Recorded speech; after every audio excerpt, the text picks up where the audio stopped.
My name is Nicholas Taylor, so I lead GGGI's Adaptation and Resilience portfolio.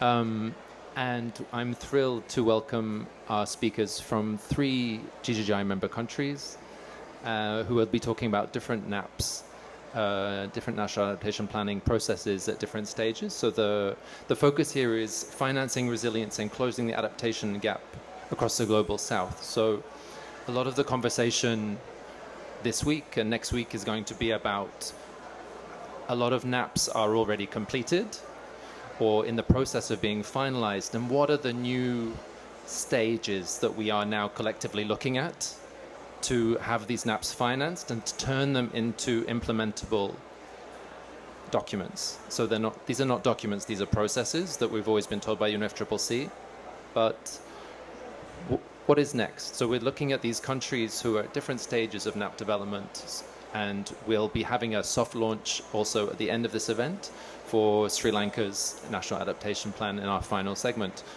So without further ado,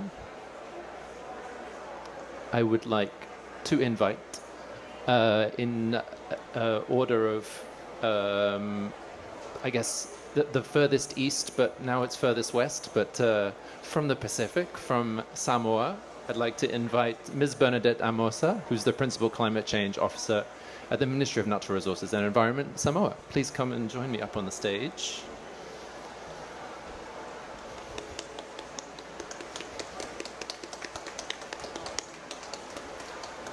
And secondly, I'd love to invite Ms. Cristina Rodriguez, Director General of Climate Change and Desertification, Ministry of Environment, Peru. And finally, Mr. Leel Randeni from the Climate Change Secretariat, Ministry of Environment of Sri Lanka.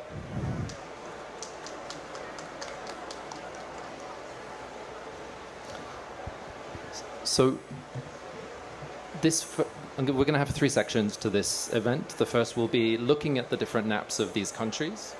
And then we're going to be drawing the connection with loss and damage. That's, obviously the elephant in the room when talking about implementation. Where does adaptation end? Where does loss and damage start?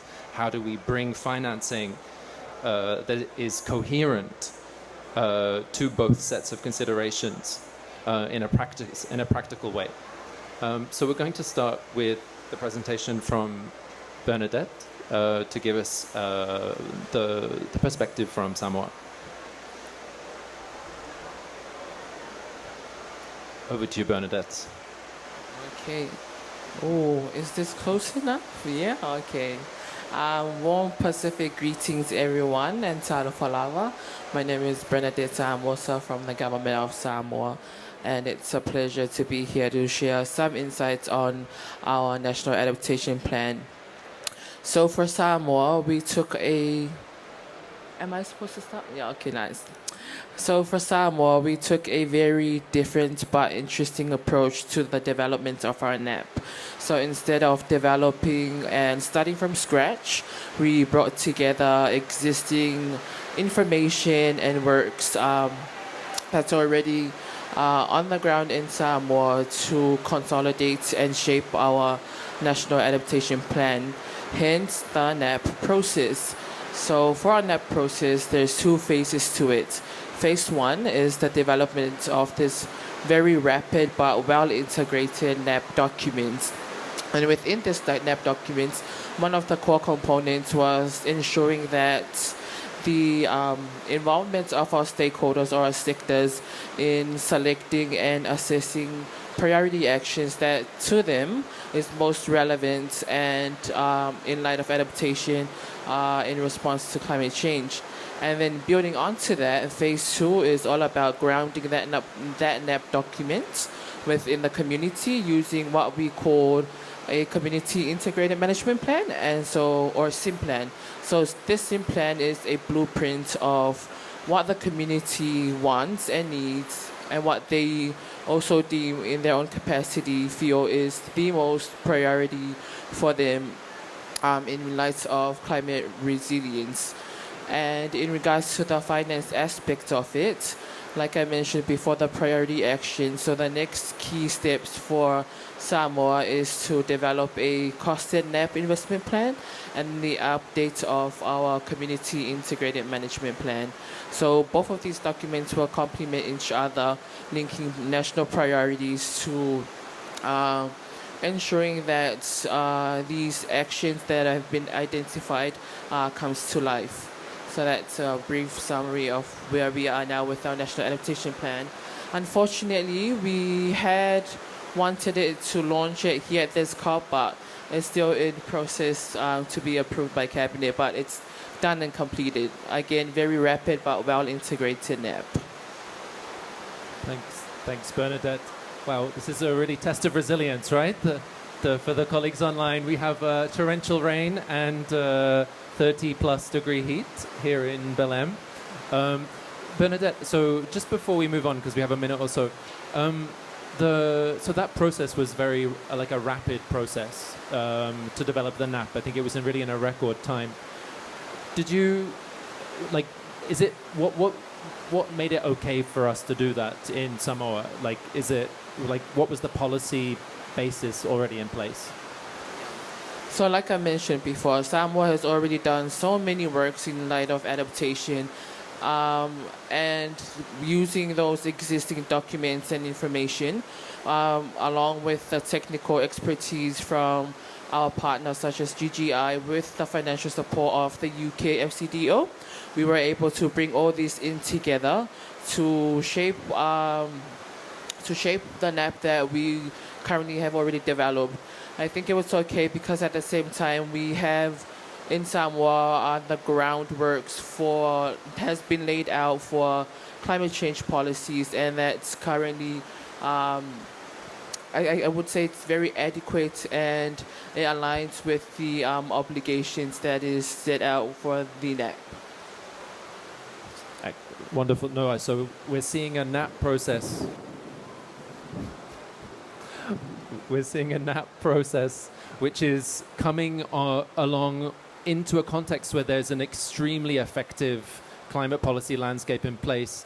Lots of decision-making processes between ministries that were already there. So the NAP is almost the cherry on top of a pretty well-functioning climate adaptation landscape.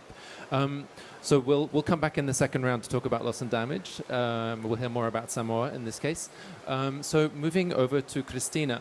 So you're in a very different context with your NAP at this stage. You're implementing, you're moving ahead with many aspects of the NAP already. So could you please tell us a little bit about the NAP process, where it stands, and some of the strengths? Gracias. Of course. Good afternoon, everybody. Thank you for all participants to be here. And just to mention that you can see in this pavilion a beautiful picture from Peru. This is the Peru and Resilient Hub pavilion. And I hope you can enjoy this picture of our country, the Amazon, the Indian, and all the people also that are the guardians of the forest in different parts of the pavilion.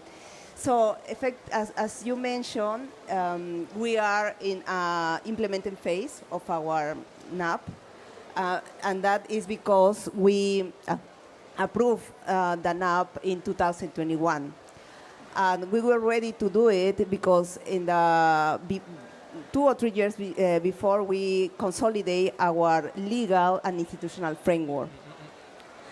In this case, we have, at that time, our framework law of climate change that give us all the support to prepare the NAP. So we start a process that took us around almost 3 years, I would say. We start with a roadmap first, and then we prepare with all the information also available at that time. We have to also talk with the stakeholders that prepare, for instance, the climate change scenarios, and then with a diagnosis about the situation of the risk, the main risk in the country. So we were able to identify the strategy actions and our goals. In our NAP, we do also participatory process. So what we see, what we have in the NAP is contribution that came from different sectors and also not the stakeholders. So it's not a document that was prepared only by the Ministry of Environment. This includes the different voices from actors from the state or no state. So so far, our NAP that is under implementation is our main vision for 2030 and 2050. And of course, we've been able to align all our NDCs to this vision. We recently, a week ago, we update our NDC 3.0, and there we actually, in adaptation that was aligned with an app, we include more areas, more important areas like green jobs, displacement, but also our NAT has a very detailed analysis and then strategies for fishery, health, aquaculture, water, forest, and also tourism and transportation. So all these areas are really highly impacted by climate change, and then we work with the sectors to identify priorities in our NAP. Also, I would like to mention that because we are in the implementing phase, last year in our first BTR, we communicate the implementation, and we actually have some numbers. We identified that at least 50% of our 84 adaptation measures are under implementation, and we now looking for strategies also to accelerate that task that we have. Also has to do that. Also, part of the process includes the integration of adaptation of variable climate change in planning and also in investments. So we've been working with different sectors and include also the Ministry of Economy and Finance to do visible the climate change and also the analysis of different risks that we have in this planning and decision of investments. Our NAP also includes some climate finance strategy. At that time, we were able to calculate costs to implement our adaptation measures. It's in an approximation of that number, but give us like an idea that we need, to focus also in the financing part of the implementation. We hope also this year, we planning this year also to have a national financial strategy approved, and there we have more updated information, and we identify the components where we need to focus also to continue implementing our adaptation measures. And and also, as I said before, this document has a vision for 2030 and 2050, and will be updating if we need it, but in the future for be aligning always with our climate commitments, also with our NDCs. So that's a part that I would like to share with you. Thank you. Thank you so much. That's it sounds like an extremely rich and best practice driven process. I'm excited to learn more in the next round of questions as well. So turning our focus over to Sri Lanka. So Mr. Leel Randeni, I'm very familiar with your process. I have the honor to have been frequently coming to Sri Lanka and partnering with your ministry, with your really fantastic set of stakeholders that are engaged in this whole of society approach to the NAP. So could you just sort of give us a little bit of an introduction to the NAP process and how it's gone and where are we now? Yeah, thank you, Nick. Our NAP process started before the COVID and all, so it took long time and lot of consultations and all. You can see there are three levels that I am going to explain the NAP process. First one is that the inclusive and evidence-based NAP formulation, consultative and high participatory process. We have consulted our sectoral line ministries, line agencies, the departments, private sector, civil society. We had more than National Expert Committee and all those things. You can see total events. There were 92 events, and we consulted total about 4,000, more than 4,000 different stakeholders, those who are playing a national adaptation role in the country's climate action. So you can see there are consultations, provincial adaptation plan consultation, there were 32, cross-cutting gender and social inclusion, lot of different things, capacity building, because this time we had several transformative changes of the national adaptation planning. Likewise, and monitoring and evaluation and all those things we have included. Next slide, then I will explain more. You can see then from planning to implementation, then first we it is an inclusive participatory process, then how we transform our national adaptation planning into from planning to implementation, so costed, aligned and actionable formats. You can see there are 13 different sectors in our national adaptation plan. For that, this plan is effective from 2025 to 2035, 10 years plan. You can see there are three consistent sectors: agriculture, fisheries and the livestock were converged together as the food security sector. Then all there are other sectors like water sector, tourism sector, urban planning and human settlement sector, agriculture and other like all those sectors.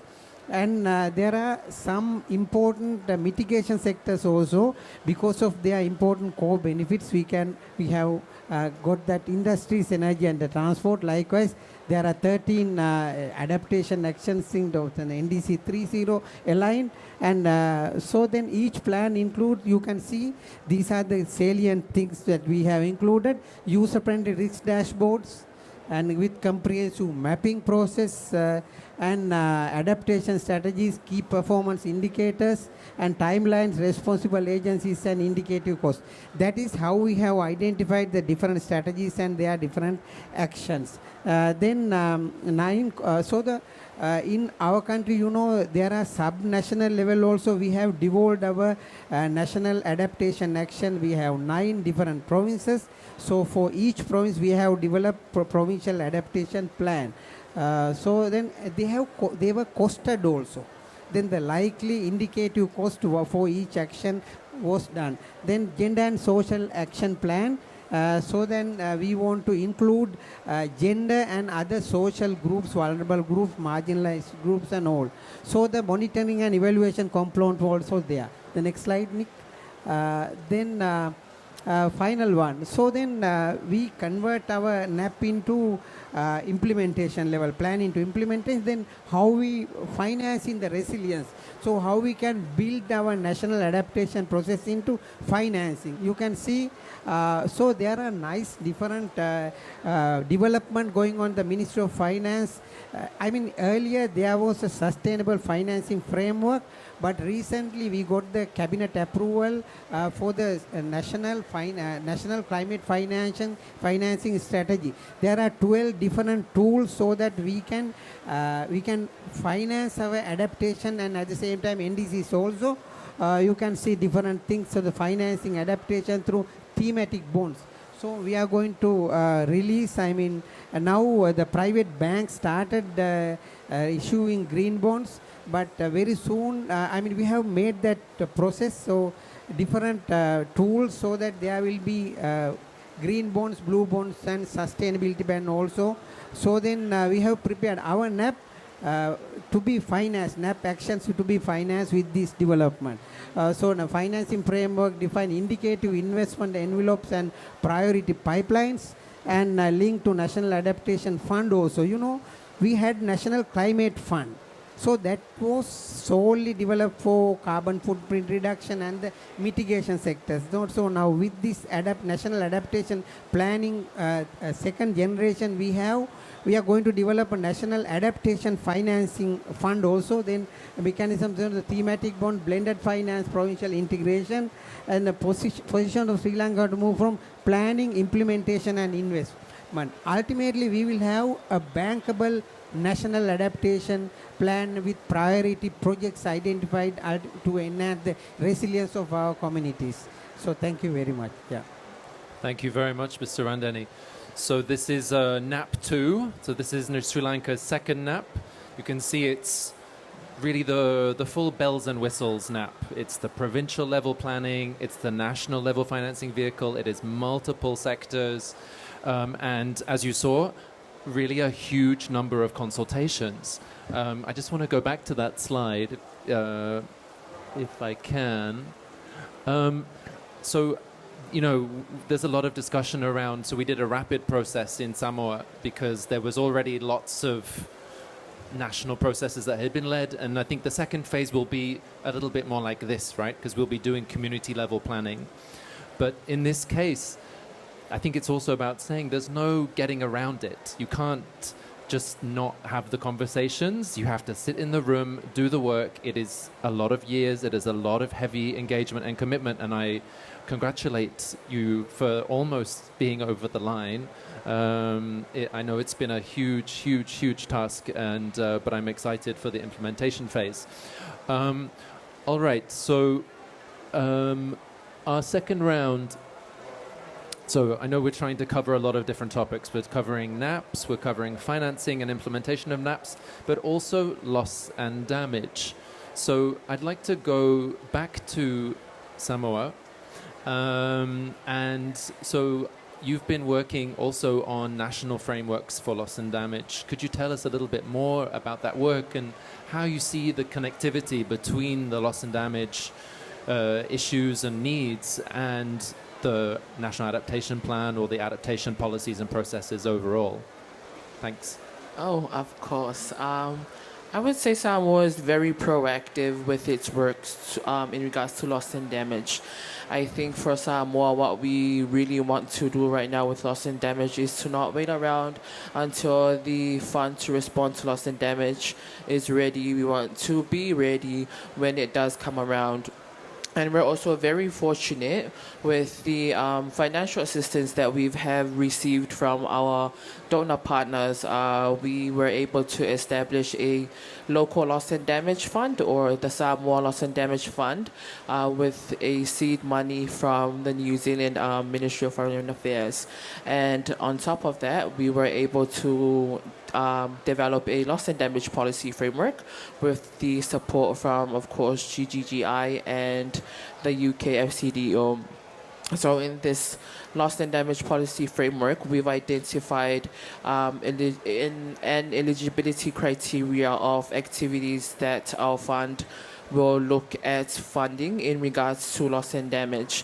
But before that, we had to establish exactly Samoa's stance between loss and damage and adaptation, and that is to make sure that we draw the line at where loss and damage comes into place, meaning that when adaptation fails, that's when this fund will come into activation.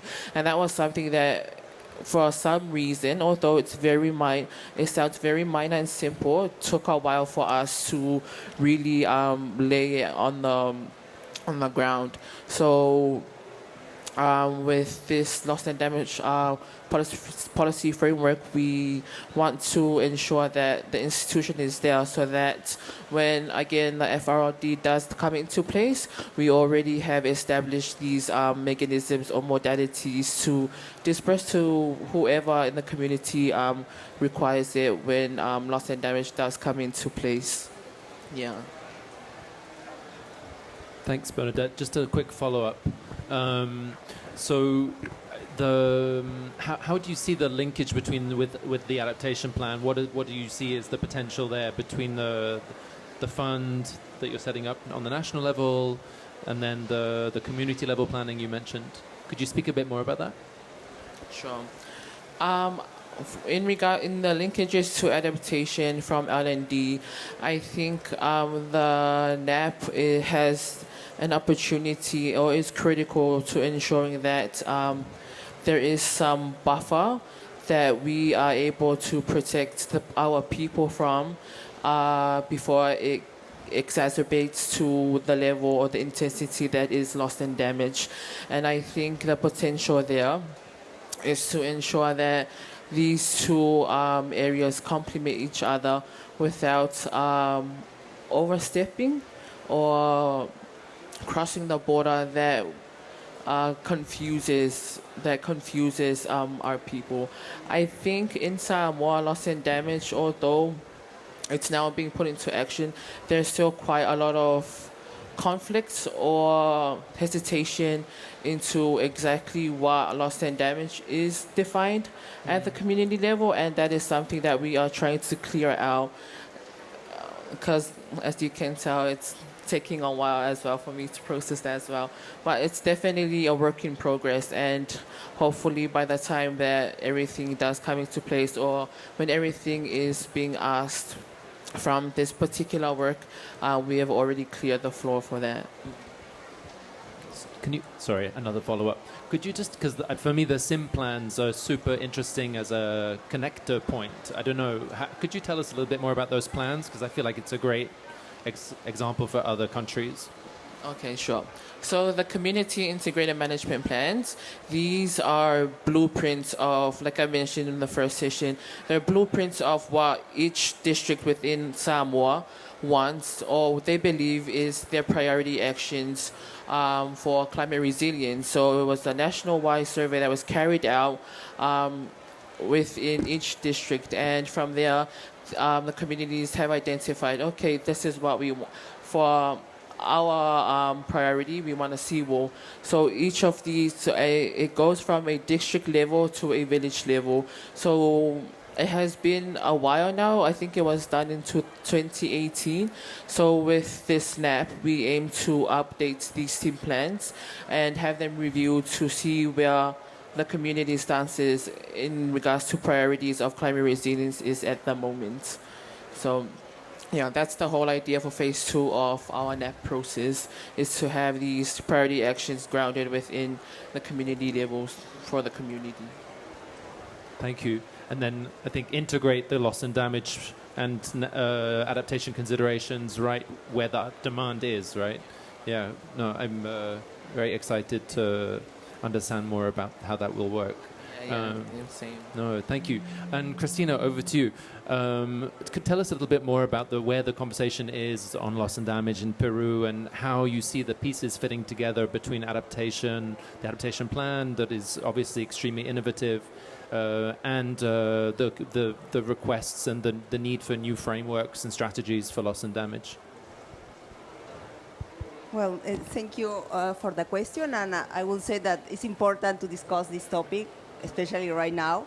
We're hoping that in this COP we move forward in the operationalization of the loss and damage fund. So it's good that we put in discussion this topic. And I would like to share also some progress that we're doing in Peru. We now considering loss and damage management as a complement to our adaptation decisions. For us, we are connecting then vulnerability reduction with also response to unavoidable climate impacts that are already in place, are already seen in the country. We have, for instance, impacts that are exceeding our capacity, and if we see about 70% of our emergency are related to climate. So, and we, in terms of losses, also we at least estimate losses that exceed $4.3 billion. So that's some bill that we have, and then we have to pay attention in this topic again and more. But also we are not seeing economic losses, but also we are trying to identify that not economic losses. So we also want to study more the impacts on health, for instance, on cultural identity, on displacement that is caused by climate change. So there are other elements that we need to consider, and we are trying to identify all this big picture that include economic and non-economic losses. Also, something that we did so far is, I mentioned before that our NDC 3.0 was sent to the convention last week. And in that, actually, in our new NDCs, we included specifically loss and damage management.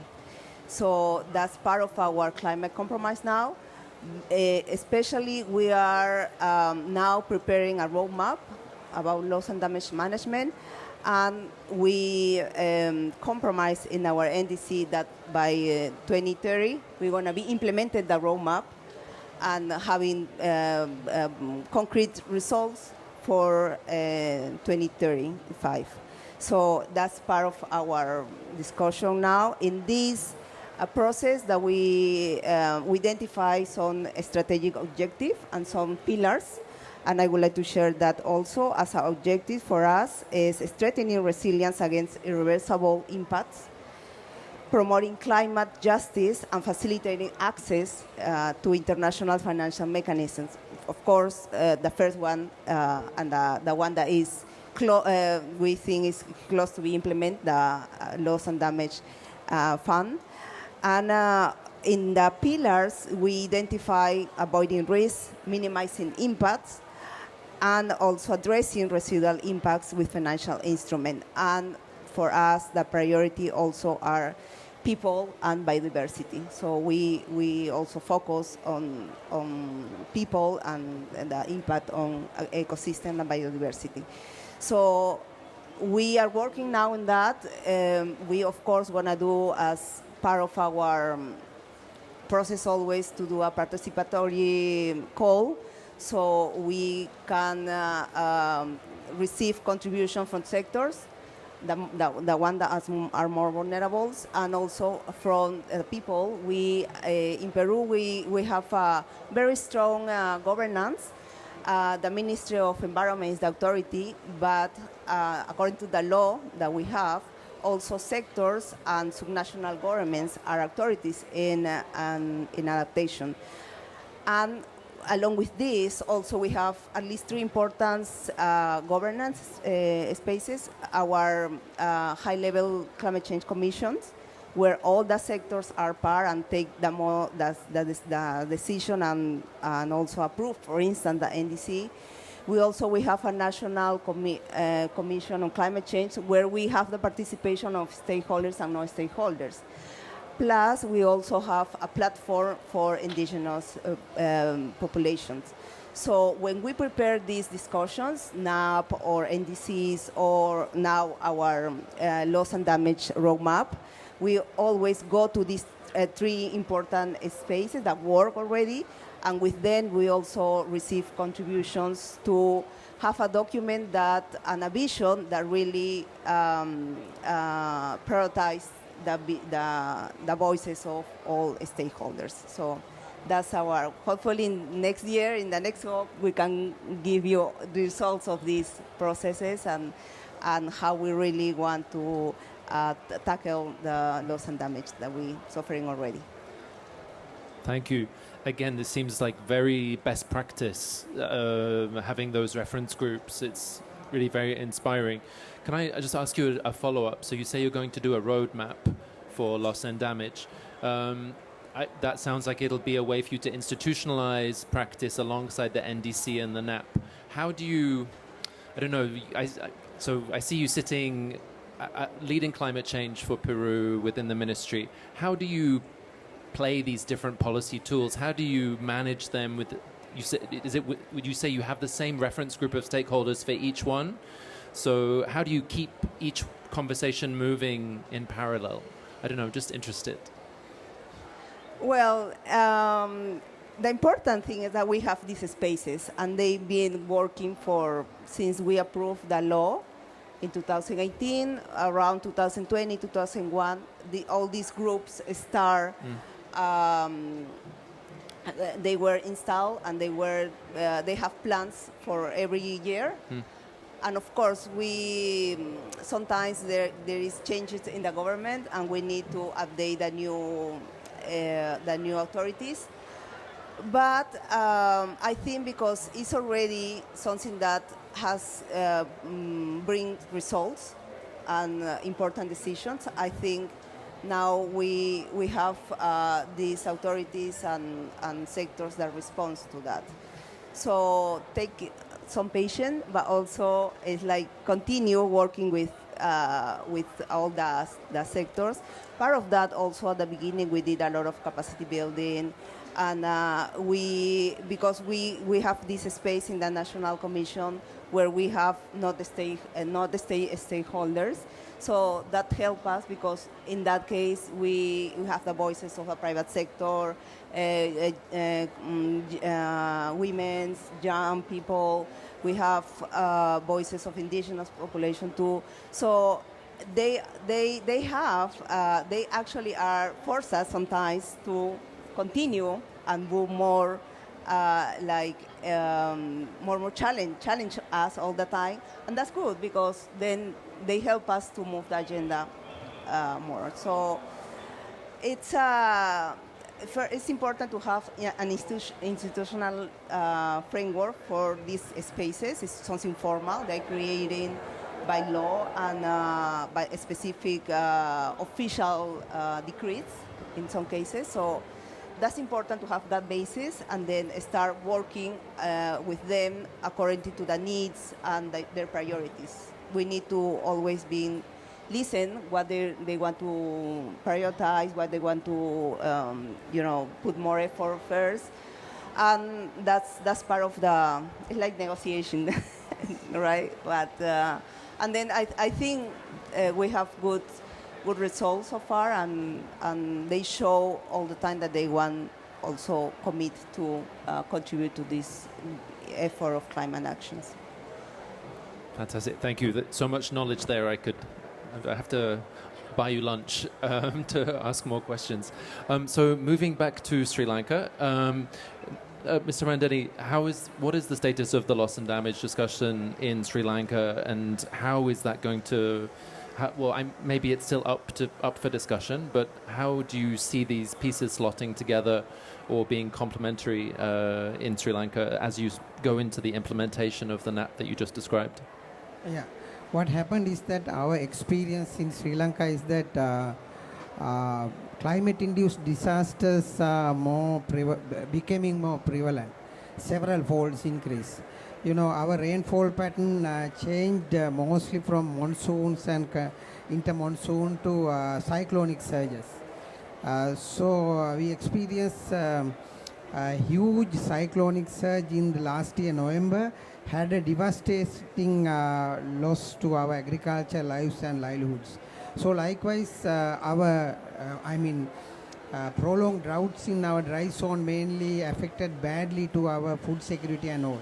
So it has a paramount importance for us to recognize these losses and damages, the climate-induced disasters, and to integrate to the best possible way into our climate action, national adaptation plans, provincial adaptation plans, and even the NDCs. So what we have done is that, as I explained a little while ago, that our national adaptation plan process for our consultations, our planning to implementation, conversion, and the investable projects level, all in all, we have identified integrated losses and damage aspects into our adaptation planning.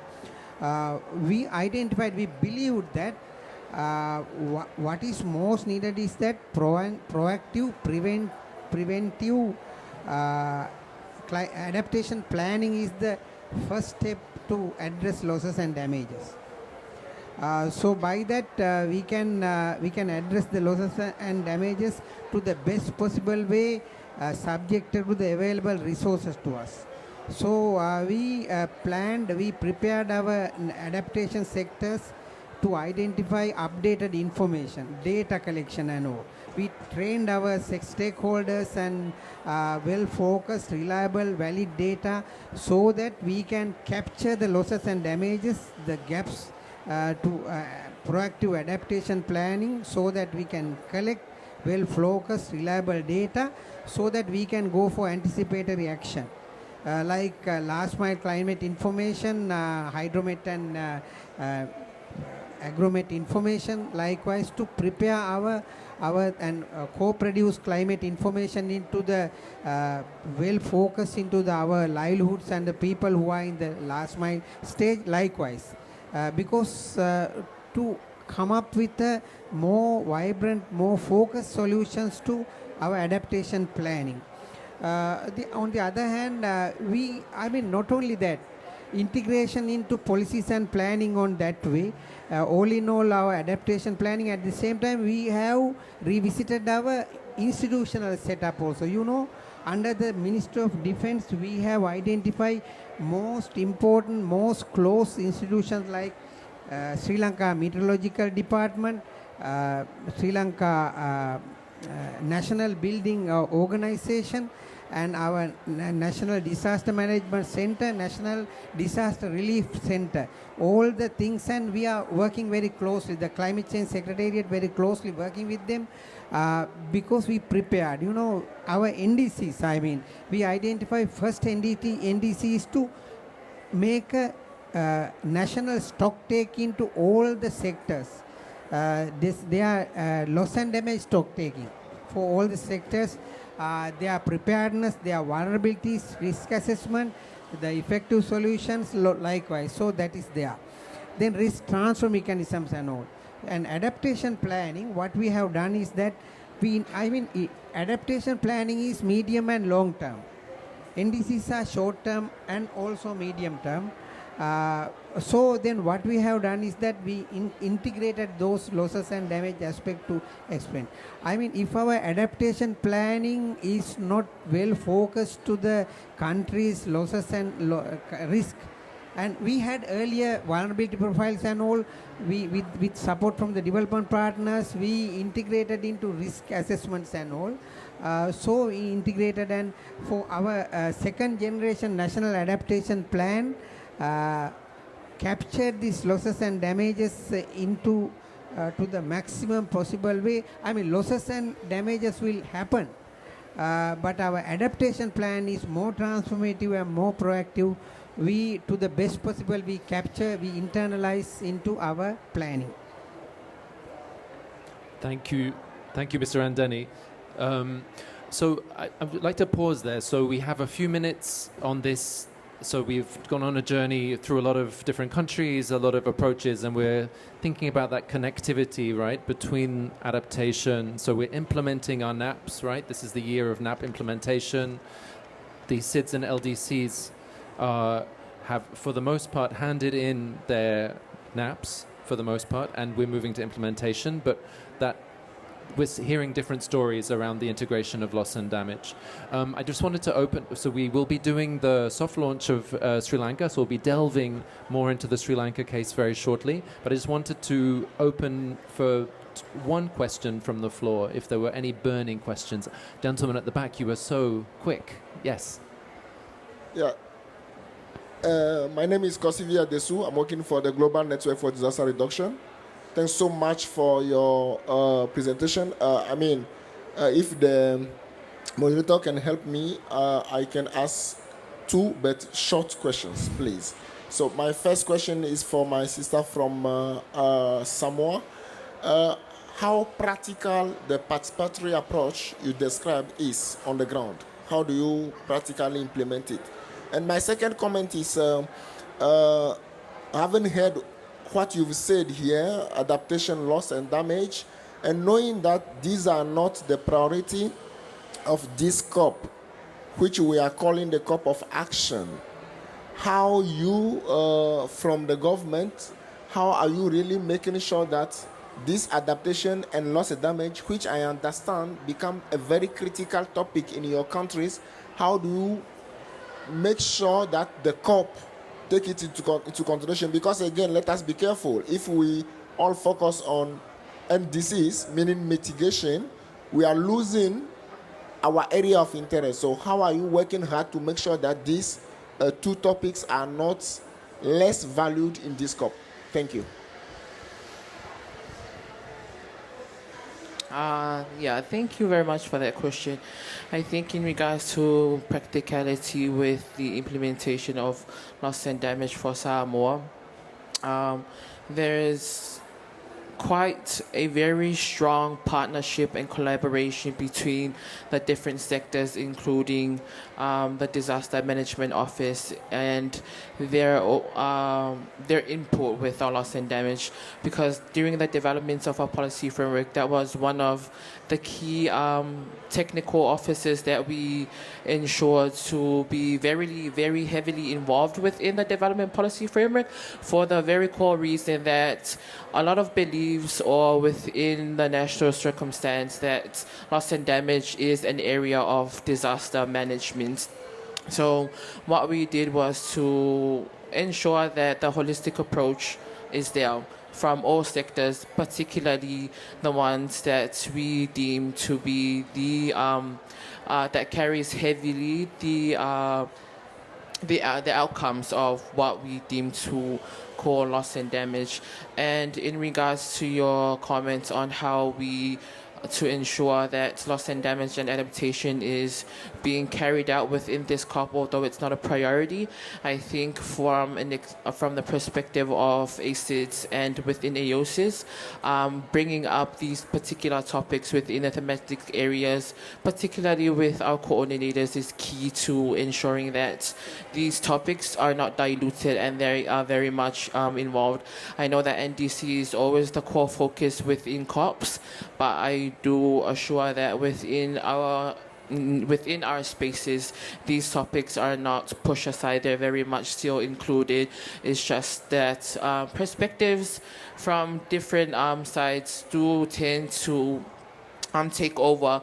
But rest assured that these topics are not, they're very much there. It's being discussed and they are being addressed. And we'll make sure that they are not pushed aside. Yeah, thank you. Any other quick comments on that from the panel? Okay, thank you for the comment about our positions. Of course, we pushing that vulnerable countries get more predictable access to financing, and in this scope, we're gonna push hard to get more results in this topic. We cannot go in details because, you know, every country has their own position, but of course we want that, and a lot of developing countries also want to push on this topic. We're gonna try to find different strategies and ways to get this goal. In Peru, before to come to the COP, we did also another participatory process to pick up from different stakeholders how to improve our national position, and of course financing was the main thing that everybody repeats, and especially in adaptation. It was nice that yesterday the president of Brazil mentioned that this is the COP of adaptation and the COP of truth, and that was for us we were very happy, celebrated inside that mention. So we really hope that, and we want to do all that is in our hands to get better results in that topic. Thank you. Yes, thank you for a very critical question. This COP, I mean, you asked about this COP is, not for ambitions and all, but for delivery. And they emphasize the COP presidency, Brazilian presidency, emphasize the multilateralism and all. So what happened is that at least one country, like in a very high risky area, South Asia, so what we are thinking is that to go for some lessons learned, best practices. So, you know, in our country, the losses and damage area traditionally was addressed by disaster management aspect. But from our perspective, we are more thinking about the climate-induced disasters. So first we need to differentiate verify, this loss it is solely because of climate change. We expect that the additive effect is happening there. So likewise, we have deployed to the best possible way our preventive adaptation planning and some of the financial tools. Recently, we have launched our national climate change financing strategy. We have identified there are different 12 different tools to capture these things and to mobilize our finance so that our losses and damages to the best possible way to prepare our communities who are vulnerable and facing to these losses and damage, to make them prepare, make them alert, so that their anticipatory action will be more focused and we can rescue very soon and be more resilient to our losses and damages. So these are the preparedness. Ultimately, we think that we will have something to share with the global community, thus practices and lessons learned, so that to support in the South-South collaboration and all. Thank you. Thank you. So we're going to shift gear a little bit, but in the spirit of Mutirao, I don't know how to, sorry, Mutirao, the collective effort of finding climate solutions, I'd ask that you kindly stay on the stage with us. So we'll be launching soft launching Sri Lanka's National Adaptation Plan, because we're waiting for cabinet approval, but we think we'll get it, to collectively launch this together. But I'd like to, so people have been staring at this empty chair, wondering who is missing, but now we're going to invite Dr. Achala Abesinghe over to join us for this soft launch of the National Adaptation Plan of Sri Lanka. Welcome, Achala. So Mr. Randeni was poised with his most recent remarks. He's just going to take us briefly through some of the highlights of the NAP as we see it, and then we'll go over to Dr. Achala for her remarks as a national of Sri Lanka and also as a GCF official and as an ex-GGGI staff. So she covers all the areas that we're looking for. Over to you, Mr. Randeni. Okay, thank you. First, let me convey our sincere thanks to Peru Resilience Hub and the Global Green Growth Institute. And Global Green Growth Institute is the development partner who implemented this National Adaptation Plan, second generation preparatory readiness project, and Green Climate Fund for providing for this readiness funding to prepare the second generation National Adaptation Plan, coupled with 9 provincial adaptation plans also. As I explained, so this is one of a groundbreaking intervention. We launched our National Adaptation Plans last September 25th. Now it is available in the directory of the UNFCCC NDC directory registry. So then, this National Adaptation Plan, as I have emphasized, so it was a hard, tedious consultation, more than 1,000 different things and several hundred events. We try our best to share this story with different stakeholders.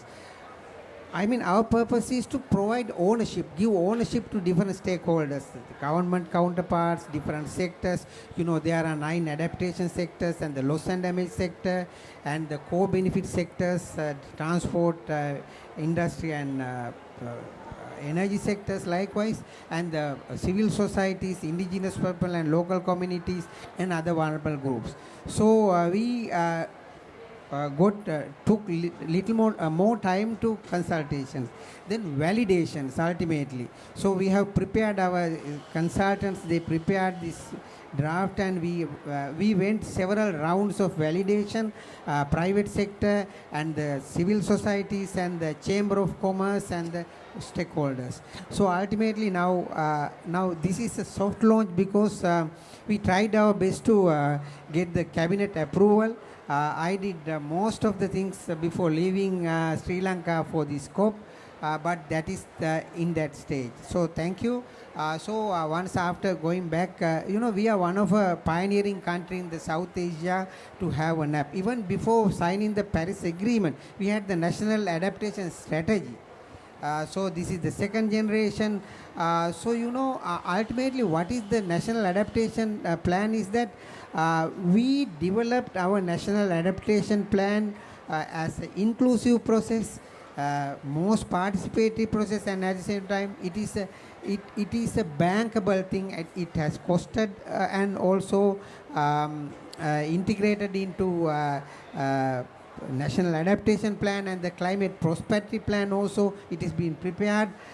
So we think with this National Adaptation Plan we will be able to deploy our resources into more meaningful way, so that ultimately much resilient nation and our goal to low carbon economy.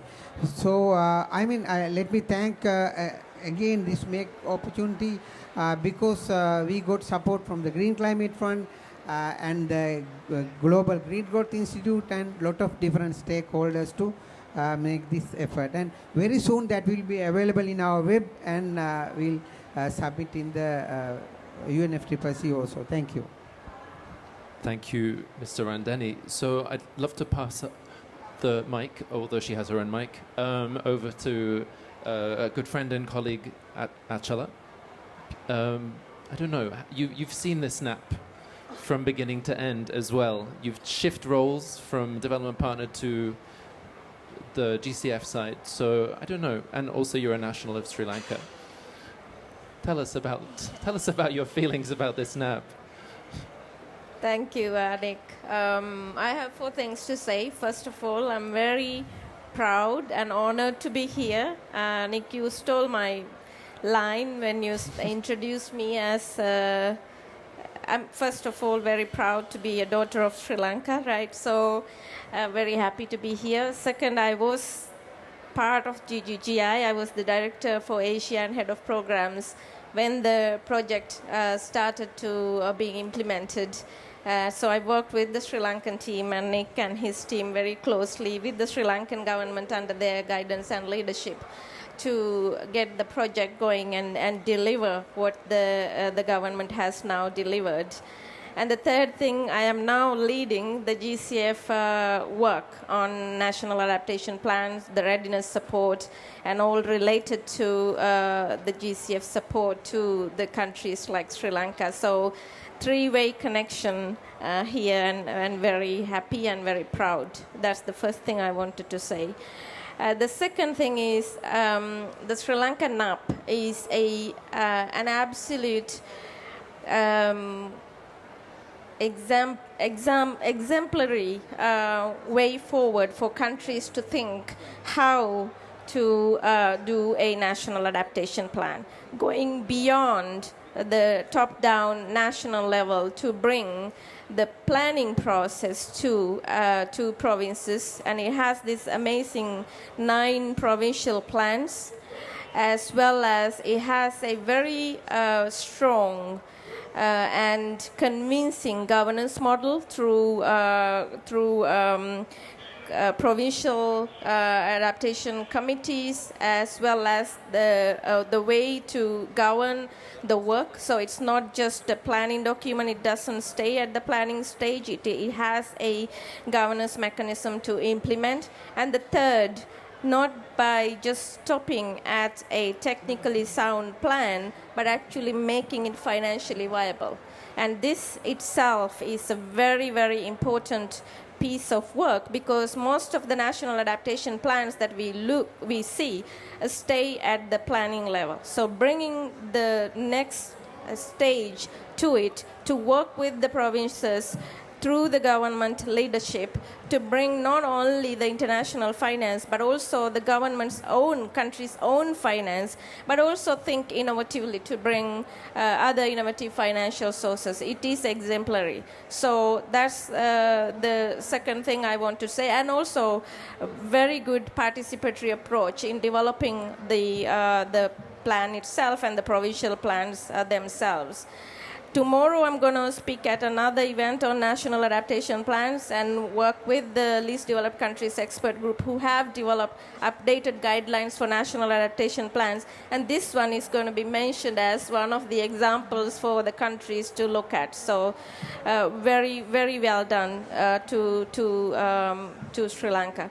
And the third thing I want to say now, the next steps. The GCF can come in because we do now have dedicated financial resources for transitioning national adaptation plans into implementation. It's still readiness funding, up to $3 million for countries to utilize to transition from planning to implementation. So feel free to reach out to us, and I actually look forward to working with the government of Sri Lanka for the implementation discussion as well. This is not the GCF funding, the project funding for adaptation. We actually, out of $19 billion that we have committed already, 50%, more than 50% of that funding is for adaptation. So I presume the National Adaptation Plan, the second generation National Adaptation Plan, is going to lead to bigger projects. But in terms of actual plan itself and transitioning it to implementation, there is also funding available for the country to utilize. That's the third thing I want to say. Fourth thing is for the people and the government of Sri Lanka, a massive congratulations. Very well done. Thank you very much. And thank you to all the partners involved, especially GGGI, for leading this work. And I'm really looking forward to implementation of this. And congratulations on the soft launch. I really hope, looking forward to the cabinet approval very soon and become part of submitted national adaptation plans to the UNFCCC. Thank you and congratulations again. Okay, so we're a few minutes over, but I'm told that we can have a few more minutes because it's the final session of the day, like 2 minutes. Just because we're launching, we're still launching, and there was a couple of, I wanted to offer Mr. Ranjani the final key takeaways on the NAP. Like, what do you want everybody in this room to remember about this NAP? What are your key points? Yeah, let me go through very briefly on these things. You can see this is the one of a salient feature of new NAP. High resolution maps, I mean. So we have predicted the temperature thing and all.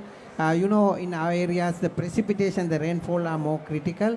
So then extreme events and all were predicted. So we have done this mapping for 9 different provinces. Stemming from them, from these provinces, we have nationally amalgamated all those things, and we prepared national risk maps also. This is one thing, so that very nicely predict and foresee the future things. You can see you can identify. See, other thing is that the institutional framework also. You can see that there are 9 different provincial adaptation plans. So we converge those things, and provincial coordination committees and provincial implementation units, so that those, the national adaptation plans work as with their provincial arms, because provincial disparities were taken into consideration in that. Ultimately, you can see the lessons and the reflections is that the inclusive planning builds the ownership. I have emphasized it.